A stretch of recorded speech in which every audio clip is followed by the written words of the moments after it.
Hello friends, आप सभी का स्वागत है eagle IAS the study zone में।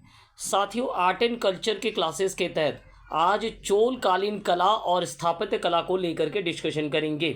तो चलिए आगे बढ़ते हैं। सबसे पहले हम ये देखेंगे कि चोल साम्राज्य स्थापित कैसे हुआ, या चोल साम्राज्य का जो इतिहास है उसे जानने का प्रयास करेंगे। भारत के दक्षिण में जो तमिल प्रदेश है, जो तमिल प्रदेश हमें प्राप्त हो रहा है, वहाँ प्राचीन काल से तीन प्रमुख राज्यों का हमें जो है क्या प्राप्त हो रहा है, इतिहास प्राप्त हो रहा है। एक तो चोल का प्राप्त होता है, दूसरा चेर का प्राप्त हो रहा है, तीसरा पांड्य का प्राप्त हो रहा है। पांड्य सुदूर दक्षिण में थे। इन राजवंशों में से जो है चोल साम्राज्य काफ़ी क्या कहते हैं महत्वपूर्ण माना जाता है, क्योंकि चोल राजवंश की प्राचीनता इस बात से भी ज्ञात होती है कि अशोक के जो 13वें शिलालेख है उसमें चोल का जो है सत्यपुत्र, केरल पुत्र के साथ या आंध्र भृत्य के साथ चोल का भी हमें क्या पाया जाता है, उल्लेख पाया जाता है। चोल का जो प्रारंभिक चोल चेर पांड्य राज्य का या चोल का जो प्रारंभिक इतिहास है वो हमें कहाँ से प्राप्त हो रहा है ना, संगम साहित्य से प्राप्त हो रहा है, जहाँ कारिकल जैसे अर्ली चोला जो शासक हैं या अर्ली चोला जो किंग है उनके बारे में क्या है ना हमें उल्लेख प्राप्त होता है। बाद में अगर हम देखें 9वीं शताब्दी में जो है विजयालय द्वारा जो है इस साम्राज्य का क्या किया गया, पुनः उद्धार किया गया या पुनः उत्थान किया गया। तो 9वीं शताब्दी में विजयालय के द्वारा जो चोल साम्राज्य प्राप्त हुआ है उनका इतिहास जो हमें ज्ञात है, और उनके बाद के क्रम में जो शासक हुए उनको लेकर के क्या करेंगे हम लोग, या उनके द्वारा जो निर्माण किए गए उनको लेकर के हम डिस्कशन करेंगे। प्राचीन काल में अगर हम बात करें तो उरेयूर जो है वो चोल का क्या था ना, निवास स्थान था। पल्लव एवं पांड्य शासक, चूंकि पल्लवों के बाद हमें चोल का उदय होता हुआ दिख रहा है, तो पल्लव एवं पांड्य शासकों के मध्य संघर्ष का लाभ उठा करके चोलों ने क्या किया, विजयालय के द्वारा खास करके जो है तंजावुर का जो आसपास का क्षेत्र है उसको अधिकार कर लिया गया। विजयालय के बाद जो है चोलों में राजराज प्रथम, राजेंद्र प्रथम, कुलोत्तुंग प्रथम या कुलोत्तुंग द्वितीय जैसे कई महत्वपूर्ण शासक हुए, जो न केवल महत्वपूर्ण थे शासन की दृष्टि से, बल्कि कला और स्थापत्य कला की दृष्टि से भी काफ़ी महत्वपूर्ण माने जाते हैं। इस वंश के अंतिम शासक की अगर बात करें, इस वंश के जो अंतिम शासक थे वो थे राजेंद्र द्वितीय, जो है इस वंश के क्या थे, अंतिम शासक थे, जिसे पांड्य शासक कुलशेखर के द्वारा क्या किया गया था, पराजित कर लिया गया था, और संपूर्ण चोल जो क्षेत्र है उस पर अधिकार कर लिया गया। तो इस प्रकार प्राचीन काल में जो तमिल प्रदेश के क्षेत्रों में जो चोल साम्राज्य है वो काफ़ी महत्वपूर्ण है। ऐतिहासिक दृष्टिकोण से भी काफ़ी क्या है, प्राचीन काल से है, चूँकि अशोक के 13वें शिलालेख में से हमें इसका उल्लेख प्राप्त हो रहा है। और इनके जो स्थापत्य कला और स्थापत्य कला का जो युग था वो एक प्रकार से हम इसे क्या कह सकते हैं ना, स्वर्ण युग भी कह सकते हैं। ठीक है, तो चलिए आगे बढ़ते हैं और देखते हैं कि इन के द्वारा जो है क्या क्या जो है निर्माण किया गया, या चोल कला और स्थापत्य कला को किस प्रकार चोलों के द्वारा जो है आगे बढ़ाया गया। अब सबसे पहले हम देखेंगे कि पल्लव काल में जो है द्रविड़ शैली के लिए क्या किया गया था ना, एक आधार बना दिया गया था।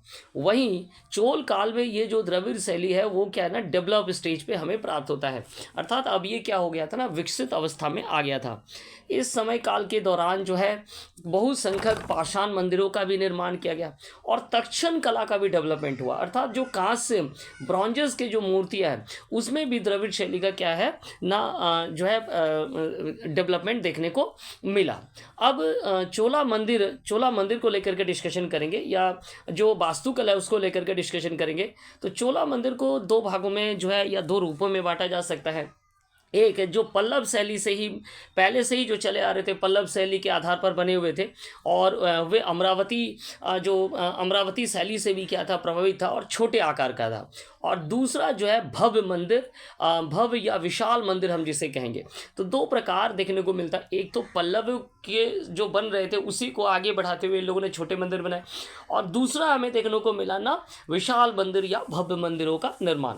तो इस प्रकार दो रूपों में जो है हमें चोल मंदिर या चोल मंदिर कला या चोल मंदिर निर्माण देखने को प्राप्त होता है। ठीक है, चलिए इसके साथ साथ कई ऐसे चोल शासक हुए जिन्होंने साउथ ईस्ट एशिया में क्या किया ना, अपना विजय अभियान चलाया, और वहाँ का प्रभाव चोलों पर पड़ा या चोलों का प्रभाव वहाँ पर पड़ा। इसका अर्थ यह है कि दक्षिण पूर्व एशिया के कई ऐसे मंदिर हैं जो कि भारत के चोलों के द्वारा जो मंदिर बनाए उनमें विषमताओं के साथ कुछ समताएं पाई जाती है। इससे अर्थ ये होता है कि साउथ ईस्ट एशिया के प्रभाव भी चोलों के मंदिर निर्माण में हमें मिलता है, और चोलों का भी प्रभाव जो है साउथ ईस्ट एशिया पर पड़ा। जैसे अगर हम बात करें तो राजेंद्र चोल है ना, राजेंद्र चोल के द्वारा जो है साउथ ईस्ट एशिया में अपना विजय अभियान किया गया था, और उन्होंने और श्री विजय का क्या किया था, जीता था। और ऑब्वियसली वहाँ के जो मंदिर होंगे उन पर जब जीता गया है, शासक हमेशा ये चाहते हैं कि अपनी छाप जो है जहाँ वो प्रदेश जीतते हैं वहाँ पर अपना जरूर कुछ ना कुछ स्थापित करते हैं।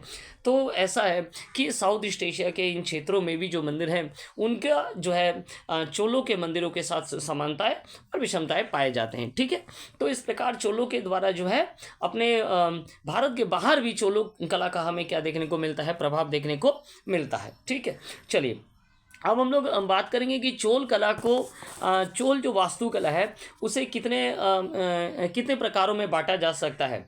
तो चोल वास्तुकला को हम जो है 3 स्तरों पर बांट सकते हैं शासकों के दृष्टिकोण से। 9वीं शताब्दी में जो विजयालय के द्वारा जो शासन स्थापित हुआ वहाँ से हम पकड़ रहे हैं, और राजेंद्र द्वितीय अगर अंतिम शासक अगर बात करें तो जो अलग अलग शासकों के द्वारा निर्माण किया गया उसे 3 फेज में 3 स्तरों पे उसे क्या किया जा सकता है, डिवाइड किया जा सकता है। अब कौन कौन से वो स्तर हैं उनको लेकर के एक बार डिस्कशन कर लेते हैं। तो सबसे पहले जो स्टेजेस है, सबसे पहला स्टेज हो गया फर्स्ट फेज जिसे हम कह रहे हैं। फर्स्ट फेज में क्या है ना, इस फेज में विजयालय से लेकर के जो है परांतक द्वितीय सेकंड या सुंदर चोलम जिसे कह रहे हैं वहाँ तक प्राप्त होता है। सेकंड फेज की अगर हम बात करें तो राजराज से लेकर के राजेंद्र चोल तक प्राप्त हो रहा है। और थर्ड फेज में जो है कुलोत्तुंग जो शासक थे, कुलोत्तुंग शासकों का क्या प्राप्त होता है, निर्माण प्राप्त होता है। तो चोल के कला और स्थापत्य कला के निर्माण में जो 3 फेजेस हैं, एक तो विजयालय से लेकर परांतक द्वितीय तक, राजराज से लेकर राजेंद्र चोल तक, और थर्ड फेज में कुलोत्तुंग कालीन जो निर्माण है वो। ठीक है, अब इसे हम इस प्रकार भी देख सकते हैं अर्ली फेजेस, इसे हम क्या कह सकते हैं, विजयालय से लेकर के जो परांतक है वो अर्ली फेजेस कह सकते हैं। मिडाबल फेजेस में राजेंद्र चोल के निर्माण आएंगे, और थर्ड फेजेस में क्या आएंगे ना, थर्ड फेजेस में आएंगे आपके या लेटर जो पीरियड है इसे हम थर्ड फेजेस में रखेंगे। ठीक है, चलिए तो सबसे पहले हम देखेंगे कि फर्स्ट फेज में क्या हुआ था। फर्स्ट फेज में जो है विजयालय द्वारा नार्थामलाई के क्षेत्र में चोलेश्वर मंदिर का निर्माण किया गया था। इस मंदिर का जो गर्भगृह है वो क्या है, थोड़ा अनूठा है या वृत्ताकार है, एवं गर्भगृह के ऊपर में क्या है, विमान है, मंडप से भी ये गिरा हुआ है, एवं बाहरी दीवारों में हमें क्या प्राप्त होता है, अलंकृत या अलंकरण प्राप्त होता है। इसी समय काल के दौरान अगर हम बात करें तो आदित्य प्रथम के काल में जो है बाल सुब्रमण्यम मंदिर, साथ में जो नागेश्वर मंदिर इसी समय काल के दौरान, इसके अलावा सुंदरेश्वर मंदिर जो है, ये जो मंदिर हैं इनमें भी द्रविड़ कला है ना, द्रविड़ शैली का क्या देखने को मिलता है ना, सर्वोत्तम उदाहरण हम देख सकते हैं। तो फर्स्ट फेज के दौरान आप देख पा रहे हैं कि कौन कौन से मंदिर आ रहे हैं। चोलेश्वर मंदिर जो कि विजयालय के द्वारा बनाया गया, फिर आदित्य प्रथम भी एक बहुत क्या थे ना, निर्माण में आगे थे, उन्होंने बाल सुब्रमण्य मंदिर या जो नागेश्वर मंदिर उस काल के प्राप्त, सुंदरेश्वर मंदिर, तो इस काल में निर्माण जो आगे बढ़ा। साथ में अगर हम बात करेंगे कि इसी फेज में परांतक प्रथम के द्वारा जो कोरोंगनाथ टेम्पल बनाया गया था, कोरोंगनाथ मंदिर का निर्माण किया गया था। इसका जो गर्भगृह है वो क्या है, वर्गाकार है, और एवं मंडप के भीतर जो है क्या ना, मंडप के भीतर जो है 4 स्तंभ से आधारित जो है कक्ष भी है, अर्थात छोटे से कक्ष है। मंडप और गर्भगृह के मध्य में क्या पाया जाता है, अंतराल, अर्थात ये यहाँ मंडप है और ये गर्भगृह है, तो बीच में क्या है, अंतराल है, और यहाँ स्टेज से 4 स्तंभों से मिला हुआ एक लघु कक्ष भी है, मंडप में है। ठीक है, चलिए इसके अलावा जो है वरदराज पेरुमल का जो टेम्पल है, जिसका निर्माण परांतक प्रथम के द्वारा ही किया गया था। परांतक प्रथम कालीन एक और टेम्पल है जिसे हम लोग कहते हैं वरदराज पेरुमल टेम्पल। ठीक है, ये वरदराज द्वारा जो है निर्माण किया गया था। ये भी द्रविड़ शैली का निर्मित जो है चोल वास्तुकला का एक क्या है ना, सर्वोत्तम उदाहरण में से एक है। कहा जाता है कि ये जो वरदराज टेम्पल है ये शिक्षा का भी एक केंद्र था, जहाँ क्या वेद और शास्त्रों की शिक्षा दी जाती थी। इसके अलावा अगर बात करें पुडुकोई के क्षेत्र में मूवर कोविल मंदिर का निर्माण जो है परांतक द्वितीयों के द्वारा किया गया था। तो इस प्रकार विजयालय से लेकर के चोलेश्वर मंदिर से लेकर के नागेश्वर मंदिर, सुंदेश्वर मंदिर, उसके बाद कोरुंगनाथ मंदिर, फिर वरदराज टेम्पल हो गए, उसके बाद हो गया पुडुकोई के क्षेत्र में मूवर कोविल मंदिर, ये सभी क्या है ना फर्स्ट फेज के निर्माण है। चलिए अब सबसे महत्वपूर्ण है सेकेंड फेज का निर्माण, जो कि विश्व में जो है काफ़ी इनका नाम हुआ। चोल कला का जो है सर्वोत्तम जो है उदाहरण हमें सेकेंड फेज में मिलता है।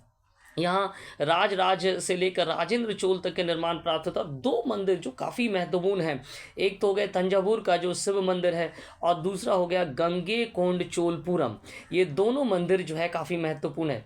तंजावुर का शिव मंदिर का एक और नाम है जिसे हम लोग कहते हैं बृहदेश्वर टेम्पल, और ये काफ़ी महत्वपूर्ण माना जाता है। आप सभी को भी ज्ञात है कि बृहदेश्वर टेम्पल जो है कितना फेमस है आर्किटेक्चर के दृष्टिकोण से।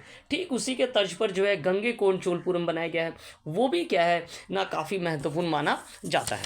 तो दो निर्माण को लेकर के क्या करेंगे हम लोग जो है डिस्कशन करेंगे। एक तो हो गया बृहदेश्वर टेम्पल और दूसरा हो गया गंगे चोलपुरम। बृहदेश्वर मंदिर की अगर हम बात करें, इसे राजेश्वर मंदिर भी कहा जाता है। ये एक भव्य शिव मंदिर है, ठीक है, और तमिल वास्तुकला में विशाल मंदिरों में जो इसे जो है हम कह सकते हैं ना प्रथम श्रेणी में रख सकते हैं। इसे दक्षिणा मेरू भी कहा जाता है। इसका निर्माण जो है राज वन के द्वारा किया गया था, ठीक है। इसका निर्माण कब किया गया था, तो 1003 से लेकर 1010 तक जो है इस क्रम में इसका निर्माण कंप्लीट हो गया था, मध्य बनाया गया था। इसका निर्माण किस पत्थरों के द्वारा किया गया है, तो ग्रेनाइट पत्थर से किया गया है। इसका जो विमान स्तर है वो बहुत ही ऊंचा है, बहुत ऊंचे स्तर पर का विमान स्तर है। मंदिर में क्या लगे हुए हैं, विशाल स्तंभ युक्त गलियारा भी लगा हुआ है, और विशाल शिवलिंग भी यहाँ पर स्थित है। तो इस प्रकार बृहदेश्वर मंदिर की जितने भी आर्किटेक्ट की जितनी भी डिस्कशन किया जाए वो हो सकता है कि हमारे लिए करना पॉसिबल नहीं है, लेकिन ये अपने आप में एक सर्वोत्तम जो है क्या है निर्माण है। चोल काल का सर्वोत्तम जो है निर्माण है, जो ना केवल भारत बल्कि पूरे विश्व में इसका क्या है नाम है बृहदेश्वर टेम्पल का, ठीक है। चलिए दूसरा जो टेम्पल है वो है गंगेकोंड चोलपुरम। तो गंगेकोंड चोलपुरम इस मंदिर का निर्माण जो है राजेंद्र चोल के द्वारा किया गया था, ठीक है, और सेम इसी के तर्ज पर अर्थात बृहदेश्वर मंदिर के तर्ज पर 1035 में इस मंदिर का निर्माण किया गया था, जब राजेंद्र चोल ने अपनी नई राजधानी गंगेकोंड चोलपुरम में बनाया था। और इसका डिज़ाइन भी क्या है बृहदेश्वर की तरह ही डिज़ाइन बनाया गया है। ये मंदिर जो है वर्गाकार योजना पर निर्मित है, एक शिव मंदिर है, साथ में हिंदू देवी देवताओं को भी इसमें अलंकृत किया गया है। मंदिर का प्रवेश द्वार जो है सूर्योदय की ओर खुलता है, एवं महामंडप और गर्भगृह को जोड़ते हुए अंतराल भी है। वो सारी चीज़ें जो हमें बृहदेश्वर देखने को मिलता है, बृहदेश्वर टेम्पल में देखने को मिलता है, सेम डिज़ाइन जो है कुछ विषमताएं होने के बाद सेम डिज़ाइन हमें देखने को कहाँ मिल रहा है, गंगेकोंड चोलपुरम। और ये दोनों ही निर्माण जो है द्रविड़ शैली का जो निर्माण है ये चोल कला का सर्वोत्तम उदाहरण प्रस्तुत करता है। और इन्हीं के कारण जो है चोल वास्तुकला का क्या है ना इतिहास में एक अपना ही जो है क्या है इतिहास है, और इसे हम कह सकते हैं कि इस काल में जो है निर्माण की स्वर्ण काल भी हम इसे जो है कह सकते हैं, ठीक है। चलिए अब अंतिम जो निर्माण है थर्ड फेज़ का जो निर्माण है, थर्ड फेज़ में क्या है, इस दौरान चोल वास्तुकला के कई ऐसे और भी निर्माण हुए जो काफ़ी थे, जैसे ऐरावतेश्वर जो टेम्पल है, दारासुरम का ऐरावतेश्वर टेम्पल, ठीक है, जो कि राजराज 2 के द्वारा निर्मित किया गया था।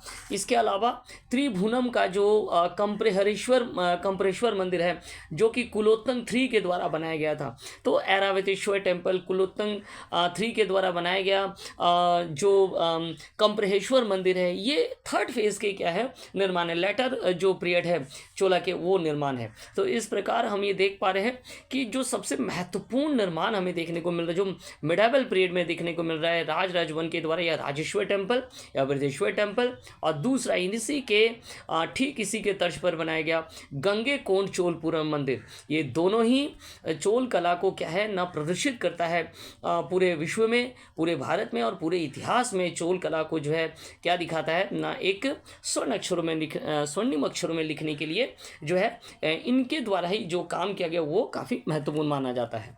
तो हमारे साथ जुड़े रहिए आर्ट एंड कल्चर की क्लासेस के लिए। आगे भी इसी प्रकार आर्ट एंड कल्चर के जो है लेक्चर्स लाए जाएंगे। आप सभी का हमारे साथ जुड़ने के लिए बहुत बहुत धन्यवाद।